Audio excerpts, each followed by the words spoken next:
welcome to the weekly episodic, episode 3 of the Sports Entertainment Show starring me, Jason Miller. Right now, we're going to start off with Raw, and then we'll get into the predictions for Battleground later on. Raw, disappointing show, WWE. Very disappointing to me. I mean, below average, maybe even very below average, I thought. I understand it's a go-home show. You don't want any of the guys getting hurt. But as far as storylines goes, there's all kinds of things wrong. First of all, let's start with the opening segment. You've got Reigns, you've got Cena in there, babbling back and forth about, I'm going to win, no, you're going to win, I'm going to win, whatever. And then Ambrose comes. Ambrose does his thing, does it well. And, of course, they have Kane, Orton, and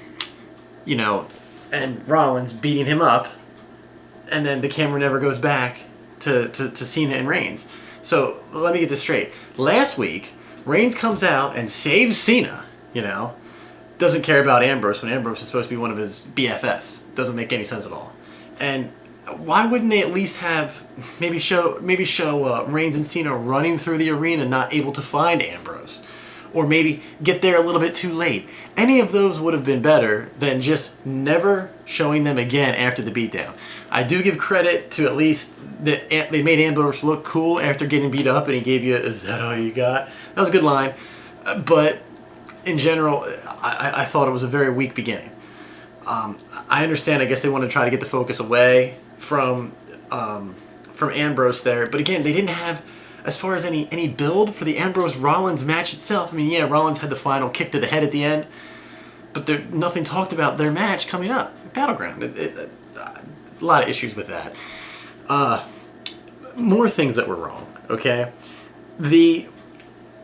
basically, you had 3 filler matches. You had Cesaro against Big E. You had Ziggler against Fandango.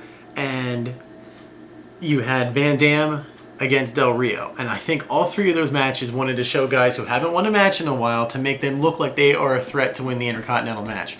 All 3 matches were wrestled well enough. I mean, the in-ring work was okay. But honestly, the biggest problem I have is having Cesaro lose, okay? Now, I did think a lot about this, and maybe because Heyman wasn't there, that they're trying to turn Cesaro face, and basically Heyman say, well, you can't win, I'm worried about Brock Lesnar. Maybe that's what's going to happen. So if that's the Grandmaster scheme for that, I guess that's okay, but I just would rather not see Cesaro lose. I mean, The Miz win over Sheamus made more sense than the 3 I just talked about, because The Miz really needed a win, and I was surprised he won clean, but at least in the essence of storyline purposes, I understand he needed a win. But it's just, there's only a couple guys who have a chance of winning that Intercontinental strap, and we'll talk about that in the predictions part. So they need to get more storyline to these guys to make fans care, as opposed to just throwing them in a match and say, here's this match, here's this match, here's this match. They need more storyline. Another thing I didn't like, I liked Flair. That was the best version of Flair we had. He didn't seem as intoxicated or on something like he usually does the last couple times. It was an entertaining segment with Flair, but I'm not sure exactly what he was doing there. Maybe it's because it's Richmond. It's close to where it's not that far away from his Carolina hangout there. But I don't know exactly what the purpose is. So I don't know if that's building up to something in the future or not. But it was entertaining. But again, there should have been more to it there. And actually, the worst segment of Raw was Sandow and Adam Rose, which is basically a big Sonic commercial, and I understand that. But you should never have 2 grown men fighting over a hot dog. It just doesn't make any sense. And again, I understand that right now Sandow is the comedic heel, and I get that. I can't stand it because I think he has so much more potential than that. But if you're going to have him do that, at least make it funny. It's not funny at all. I don't even see how a 5-year-old kid laughed at that. I don't see how they did. And Adam Rose, look, his song's catchy, the gimmick's okay, but man, that doesn't have legs. You can't tell me that people aren't going to get sick of that in a hurry. I just don't see where the 3 to 6 months from now, how is it going to be okay for him to just be doing what he's doing? I'm surprised he's one of the guys that they chose to bring up from NXT. There's so much talent down there. So much talent. So that was everything that was wrong with Raw. Let's talk about the stuff that was good. The Rusev Swagger segment was excellent, and it's very surprising because honestly, the crowd cared more about that. I mean, again, you get USA involved and the crowd goes nuts than anything that night. I thought they had more juice, the crowd did, than anything, and everybody played their part well. I mean, Swagger did a good job of just being quiet and standing there and looking stoic and tough. And Rusev looks intimidating, and Lana was great. Everybody was great. Great segment. That's the way you build a pay-per-view match. I'm looking forward to that match. Again, talk about that one later. The Sting commercial was really cool. I thought it was going to be more of a, like I said in the last video, a DVD for him. But actually, okay, he's in the video game. That's the first step towards something. Now today it just came out that he basically, it's a quote, saying that he wants to have this match with Undertaker. I've never actually seen it in quotes. I've heard people say that they thought so, but here it's official. He's saying, I want to have a WrestleMania 31 match with Undertaker. I get it. I'm not sure if I'm not sure if we're gonna see Undertaker again though. That's my thing. I think Undertaker sort of, that's why he lost to Brock Lesnar. He chose to do it, and that's when it was gonna be over. And it doesn't have as much juice now because the Undertaker lost. So I would love to see Sting in a WWE ring just to say, hey, I saw Sting in a WWE ring. I understand that, but I'm not sure if that actually has legs. But we'll see how much popularity there is, because I'm not sure how many young kids know who Sting are if you haven't watched TNA. So we'll see. I mean, it's definitely a possibility. And my other, if you don't think Bo Dallas is hilarious, you are not paying attention, because he is hilarious. I mean, 3 different times I laughed out loud. The funniest part to me was the Bad Giant part. I mean, he's funny, and it's interesting because he's not that good in the ring, and you don't have to be. That's what's great. It's all about the character that you have, and the character that he has developed, very, very good. So, I guess the other item of news that we should talk about before I get into the predictions for Battleground is CM Punk. CM Punk has sent out this letter saying, thank you to the fans, blah, blah, blah. Not giving an excuse as to why he's leaving or why he left in January. Here's my take on the whole situation. He's got 6 months left from January to now, because now his contract's running out at the end of the week or whatever, that he just let down everybody. You leave down your fans, you leave down WWE. Not to mention, there's guys like Kurt Hawkins and Drew McIntyre that gets released because they don't have a job because WWE has to pay your contract. Now, again, I'm not smart enough to know the logistics of different contracts. I don't know why WWE kept paying CM Punk for leaving for 6 months. I think maybe they were just doing it to try to, butter him up, to try to talk him into coming back. But for CM Punk to be that angry, none of it makes sense, because he always wants to sit and complain that they didn't use him right and he wasn't pushed correctly.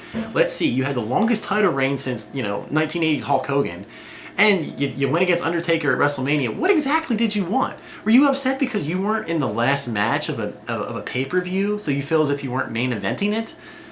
Come on, do better than that. Okay, you're never going to be as popular as Cena was because you never had that connection with the crowd. And the kids are where it comes down to. I mean, that's why you're not going to eclipse Cena popularity, and that's why they would put Cena in the main event / last match of a lot of main events. And if that's why his ego couldn't handle it, that's horrible. That's ridiculous. Now, I mean, again, why if it's another reason, even if it's a lie, I mean, he didn't even come up with a lie. That's why I think that is the reason. But I mean, if you can't handle the travel and the rigorous schedule and your body can't take it anymore and all that jazz, that. Go ahead and say that. Say that. Go out to your fans and say it. I mean, me personally, do I like CM Punk? Yes, I did. I mean, great mic, fantastic in the ring. I mean, everything that you want in a superstar. But, obviously, in the personal aspect of him, that made me not be able to stand him. I mean, because you're seeing that kind of stuff. And I think what makes it worse is that I have to listen to, every time I'm watching, Raw or pay-per-view, CM Punk in the background, especially when they see AJ, because they get all excited because they know that they're married. Shut up, guys. Shut up. Right? I mean, CM Punk doesn't want you, so you shouldn't want him. That's kind of how it works. All right? So, now for the meat and potatoes, the Battleground predictions. You can't see me losing at Battleground. Okay, now let's start from the bottom, work our way to the top. The kickoff show, Cameron and Naomi. Again, absolutely no push on Raw for that. They even had Cameron in a match, didn't even talk about Naomi.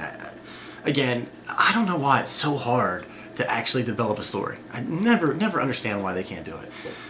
I think Cameron's going to win this match. Obviously, Naomi's the one who can wrestle, and Cameron's the one who has character. So, between the two of them, you could actually have a pretty decent diva. But the two of them together in a match, I don't know. I mean, the crowd seemed pretty hot for it when they were rolling around beating on each other a couple weeks ago. But I think Cameron wins. I don't even know if there's more of a storyline going forward after it. It might just be a one and done. But I think Cameron's going to win that. Then the other diva match, AJ and Paige. The build for this has been really weird. I think they're going to go crazy on each other because they've been so nice to each other the last couple of weeks. It's a shame because they both are very talented. I hope they give them time because I think they could give a very good match. I think AJ retains, obviously. I don't see how Paige wins. They still need to do more to Paige's character. They never did it to make the fans invested in her. So I think AJ holds on. The Rusev Swagger match, this, hopefully they give time to. They better not let Rusev just go in there and crash him. It's not a good decision. Swagger can go in the ring, so it's probably going to be something comparable to the Rusev Big E match. I still think Rusev is going to go, Rusev's going to go over here. He's going to get the win because I think they're building up Rusev into a possibly, I want to say Cena, but I don't think there's time for Cena. He's going to have to be a monster heel with somebody of relevance. I don't know exactly who that's going to be, but yeah, Rusev's going over here. Should be a really good match if done correctly. Ambrose and Rollins. Here's a match that I actually hope has a screwy ending because I want to see this rivalry continue through SummerSlam because I don't see anything better for either of those two to do through SummerSlam. So I hope it ends in a weird way. Somehow something goes fishy so that we can keep seeing it. I don't think either one needs a clean win over the other. I think it'll be an all-out brawl. Should be fun to watch. I'm gonna go with Ambrose in a disqualification, maybe using the case or something like that. So I think that you'll see more of that in the future. Now, the tag team title match. The Usos, Harper and Rowan. I think now the time is going to happen that Harper and Rowan finally get the win because it seems like they've been kicking around that they won a lot of non-title matches against them. They never win the titles. I think now's the time that you gotta do it. It's weird because they kind of tiptoe that line because yes, I know that they're heels, but they get a huge pop all the time. The crowds with their cell phones really into the Wyatt family. So I think Harper and Rowan do win. 2 out of 3 falls. It's interesting that it's 2 out of 3 falls, but of course it's going to go 3 falls. That's why it's always kind of like, well, the first one, and then the other team's going to win. But yeah, it could steal the show possibly. I think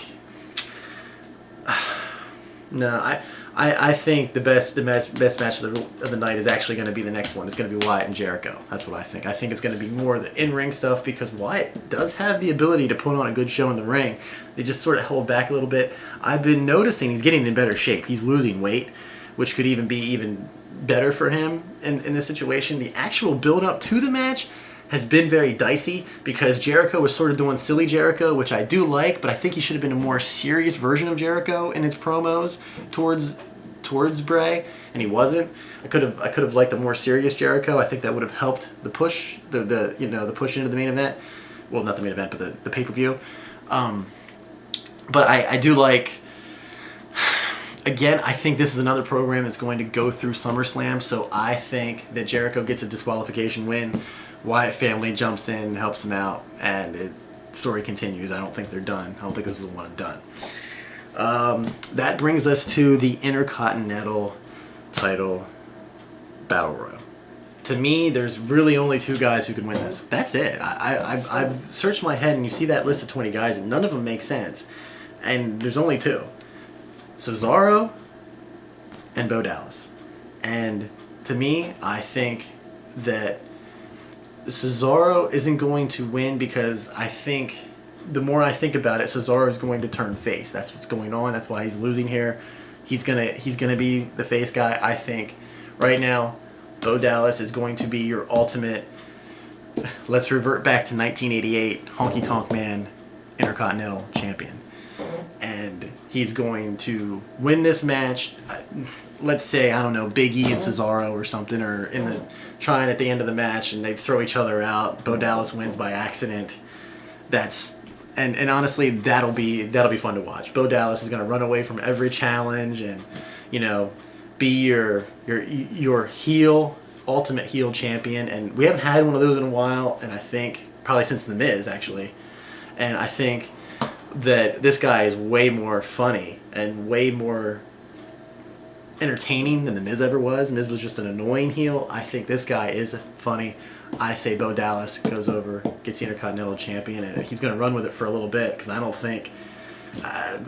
see anybody else that's as interesting in the mid card.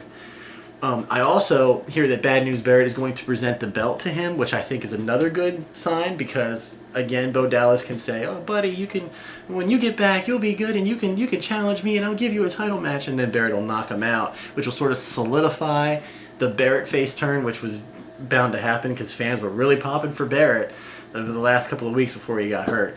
So I think that's something that you might see at the pay-per-view as well.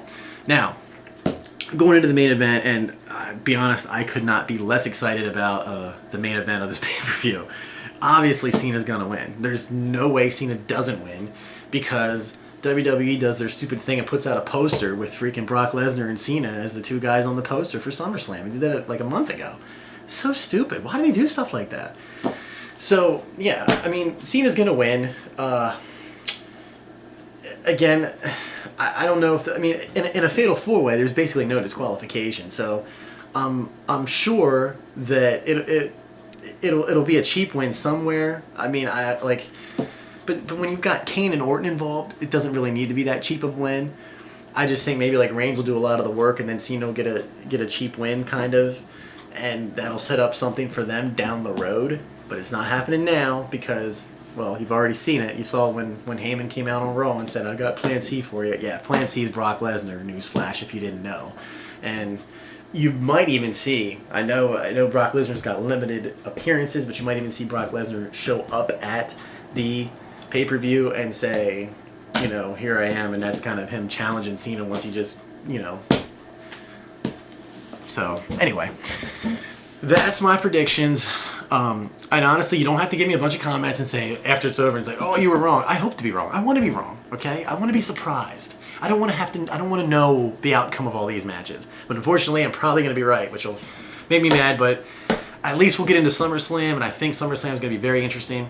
So until then, if you have any daughters, okay, let's say you have an 11 or 12-year-old daughter. Maybe she's overweight. That's a good thing. Train her to be a diva. That's right, a wrestling WWE wrestler. Let's get some big girls in there to kick some butt. That's what the WWE Diva division needs. We need some big girls who can kick butts. Let's get it done. See you later. Bye.